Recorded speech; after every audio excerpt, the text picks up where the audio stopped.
Hello friends, તો આ લેક્ચરમાં આપણે જે એક્સરસાઇઝ સોલ્વ કરવાના છીએ એ એક્સરસાઇઝ માટે ઉપયોગી આપણને જે સૂત્રો છે અથવા તો જે નાની નાની બાબત છે એ આપણે જોવાના છીએ. આમ તો વધારે સૂત્રો આ ચેપ્ટરમાં છે નહીં, એકાદ બે સિવાય, પરંતુ અમુક ઇમ્પોર્ટન્ટ બાબતો છે કે જે યાદ રાખવી જરૂરી છે, તો એને પણ આપણે આ જોવાના છીએ. ચાલો તો એ જોઈ લઈએ બ્રીફમાં. તો સ્ટાર્ટિંગમાં પહેલા જ આપણે જોઈએ છીએ કે ઘણા બધા આપણે એકમ કોષ અને ઘનની વાત કરી, રાઈટ? તો એની અંદર જનરલી આપણને જે યાદ રાખવાનું થાય એ થાય કે એની અંદર રહેલા પરમાણુઓની સંખ્યા અથવા તો ગોળાની સંખ્યા કેટલી. તો એકમ કોષમાં રહેલા ગોળાઓની સંખ્યા, એકમ કોષ અથવા તો એને આપણે ઘન પણ કહીએ છીએ, અથવા તો ઘનમાં રહેલા પરમાણુની સંખ્યા, રાઈટ? તો પહેલો જે ઘન આપણે કહીએ છીએ એ આપણે કહીએ છીએ સાદો ઘન. અને આપણે એવું કીધું હતું કે સાદો ઘન હોય તો એમાં પરમાણુઓ ક્યાં ક્યાં હોય? તો એમાં માત્ર 8 ખૂણા પર પરમાણુઓ હોય અને એક ખૂણો 1/8 ભાગ રોકે, તો પરમાણુઓની કુલ સંખ્યા થાય એ થાય 1. તો આના માટે પરમાણુઓની સંખ્યા થશે 1, રાઈટ? બીજું આપણે કીધું હતું એ હતું અંતઃકેન્દ્રિત ઘન. હવે આ જે છે જનરલી જે અંતઃકેન્દ્રિત ઘન છે ને એને બોડી સેન્ટર્ડ ક્યુબિક અથવા તો BCC આના વડે પણ ઓળખાય છે. તો આ ટૂંકાક્ષરી જે નામો છે એ પણ તમારે હવે યાદ રાખવાના છે. તો આને આપણે BCC કહીએ છીએ. અને BCC ઘનમાં કઈ રીતના હોય તો એની ગણતરી આપણે કરેલી હતી અને એ હતા 2, રાઈટ? તો એક લેક્ચરમાં આપણે ગણેલા હતા. એ લેક્ચર જો તમને યાદ હોય જેમાં આપણે એકમ કોષ દીઠ રહેલા પરમાણુઓની સંખ્યા ગણેલી હતી, એમાં એક મેં તમને હોમવર્કમાં આપેલું. અને હોમવર્કમાં મેં તમને એવું કીધું હતું કે જે એન્ડ સેન્ટ્રિક છે, એન્ડ સેન્ટ્રિક એટલે કે અંત કેન્દ્રિત છે, એનું તમારે ગણવાનું હતું. તો જો તમે ટ્રાય કરેલું હોય તો અંત અથવા તો જે એન્ડ સેન્ટ્રિક છે એ કઈ રીતનું આવેલું હોય તો એ તમને છે એમાં પણ પરમાણુઓની સંખ્યા 2 આવે, રાઈટ? ટોટલ 8 ખૂણા ઉપર રહેલા પરમાણુ એ થાય 1, રાઈટ? કેમ કે એક જે ખૂણો છે 1/8 રોકે અને બે સામસામેની જે ફલક છે એના ઉપર રોકેલા પરમાણુ એટલે એવા બે પરમાણુ જે 1/2 રોકે, તો ટોટલ મળીને થાય 2, રાઈટ? તો એ તમે જો ગણેલું હોય તો તમને ખબર પડે.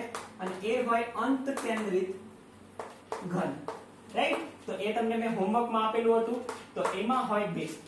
હવે જે ચોથો છે એ હોય ફલક કેન્દ્રિત ઘન અથવા તો FCC અથવા તો CCP, રાઈટ? આ બંને આપણે સાથે જોયા હતા. અને એક હજી ઘન હતો એ હતો HCP. આ ત્રણે ત્રણ આપણે એ રીતે યાદ રાખીશું કે એની અંદર રહેલા પરમાણુની સંખ્યા હોય 4, રાઈટ? તો ફલક કેન્દ્રિત ઘન, FCC અથવા CCP અને HCP આ બધાની અંદર કેટલા હોય છે? એની અંદર રહેલા પરમાણુઓની સંખ્યા હોય છે 4, રાઈટ? તો આ રહી પરમાણુઓની સંખ્યા. હવે જે બીજું ઇમ્પોર્ટન્ટ આપણે જોયું હતું એ હતું કે આ પરમાણુઓ છે એ અને અષ્ટફલકીય છિદ્ર વચ્ચેનો સંબંધ, કે પરમાણુની સંખ્યા, અષ્ટફલકીય છિદ્ર અને ચતુષ્ફલકીય છિદ્ર વચ્ચેનો સંબંધ. તો એ પણ આપણે લખી દઈએ. તો એકમ કોષમાં અષ્ટફલકીય પરમાણુની સંખ્યા, જેને આપણે જનરલી કહીએ ત્યારે કીધું હતું n, રાઈટ? n વડે ક્યારેક દર્શાવીએ છીએ, ક્યારેક z વડે પણ દર્શાવીએ છીએ પરમાણુની સંખ્યા. પછી આપણે કીધું હતું અષ્ટફલકીય છિદ્રોની સંખ્યા, છિદ્ર અને ચતુષ્ફલકીય છિદ્ર,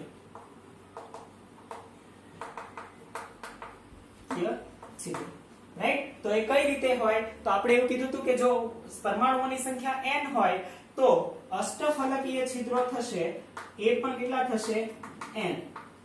અષ્ટફલકીય છિદ્ર n. અને ચતુષ્ફલકીય છિદ્ર કેટલા થાય? એ થાય 2n.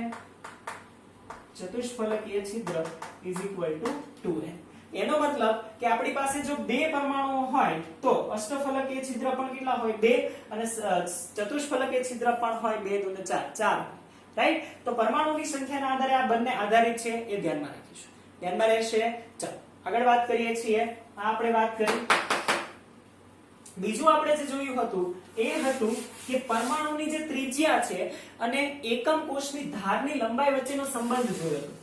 જો તમને યાદ હોય તો આપણે પેકિંગ ક્ષમતામાં એ સંબંધ તારવેલા હતા અને એ મેં તમને કીધું હતું કે યાદ રાખવાનું છે. ચાલો એ સંબંધ પણ આપણે જોઈ લઈએ. તો પરમાણુની ત્રિજ્યા ત્રીજું આપણે કહીએ છીએ પરમાણુની ત્રિજ્યા અને એકમ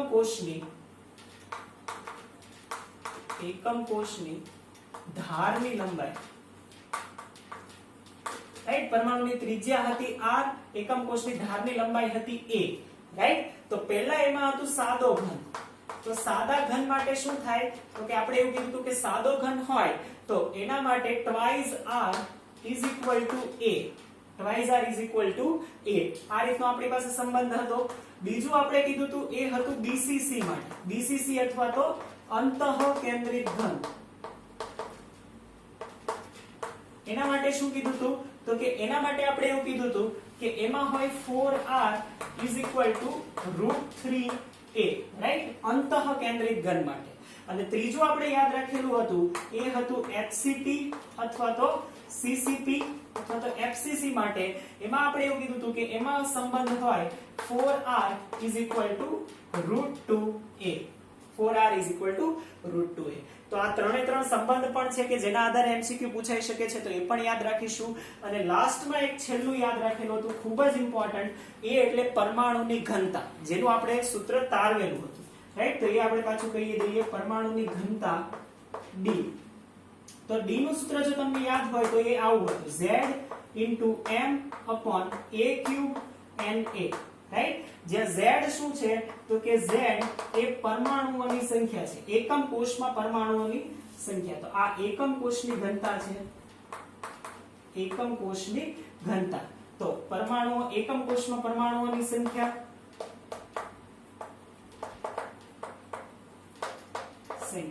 રાઈટ, એટલે આ n જ છે, જે આપણે સાદા ઘન માટે 1, BCC માટે 2 કહીએ છીએ ને, એ જ છે Z. રાઈટ, સેમ m હતું પરમાણુીય દળ, પરમાણુીય અથવા તો આણ્વીય દળ અથવા તો મોલર દળ આપણે કીધું હતું. રાઈટ, એ હતું ધારની લંબાઈ. એકમ કોષ છે તો એ કોષની ધારની લંબાઈ. રાઈટ, અને જે Na છે તો એવોગેડ્રો નંબર છે 6.022 × 10⁻23.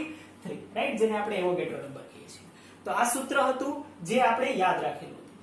હજી એક ઇમ્પોર્ટન્ટ સૂત્ર છે, એ આપણે જોવાના છીએ આગળ જ્યારે જોશું ત્યારે, પરંતુ એ પણ ક્યારેક પૂછાય છે અને MCQ માં હોય તો છોકરા કન્ફ્યુઝ થાય છે. એ એટલે કે જે ચુંબકીય ચાક માત્રા છે એ કઈ રીતે ગણવાની? તો ચુંબકીય ચાક માત્રાનું પણ એક સરળ સૂત્ર છે, તો એ પણ આપણે લખી લઈએ સાથે સાથે. રાઈટ, આગળ આવવાનું જ છે, આ ચેપ્ટરમાં આપણને આપેલું નથી, પણ આગળ જ્યારે આપણે અભ્યાસ કરશું ત્યારે આવશે જ તે, પણ અત્યારે આપણને એ ટોપિક આવેલો છે તો લખી લઈએ. તો છેલ્લું એક સૂત્ર છે ચુંબકીય ચાક માત્રાનું. એ સૂત્રમાં આપણે શું કીધું હતું કે જે મ્યુ છે એ મ્યુ આપણે ગણી શકીએ n * n+2 આ સૂત્રની મદદથી. જ્યાં n શું છે? તો n એ અયુગ્મિત ઇલેક્ટ્રોનની સંખ્યા છે. અયુગ્મિત ઇલેક્ટ્રોનની સંખ્યા. રાઈટ, અયુગ્મિત ઇલેક્ટ્રોન ના હોય તો અહીંયા 0 રાખવાનું, તો મ્યુ આવશે 0. રાઈટ, અને જો અયુગ્મિત ઇલેક્ટ્રોન 1 હોય તો 1 મૂકીને કરવાનું. આ રીતે મેળવી શકીએ. રાઈટ, તો આ માત્રા મેળવવાનું છે, પરંતુ જનરલી આપણે આ ચેપ્ટરમાં એ હોતું નથી, પરંતુ જો ક્યારેક આવે તો આ સૂત્રથી મેળવી શકીએ છીએ. તો આટલી બાબત છે કે જેના આધારે આપણે જે સ્વાધ્યાયના દાખલાઓ છે એ ગણવાના છે. તો આપણે હવે સ્વાધ્યાયના જે અમુક ઇમ્પોર્ટન્ટ ક્વેશ્ચન છે એ સોલ્વ કરીશું. Thank you.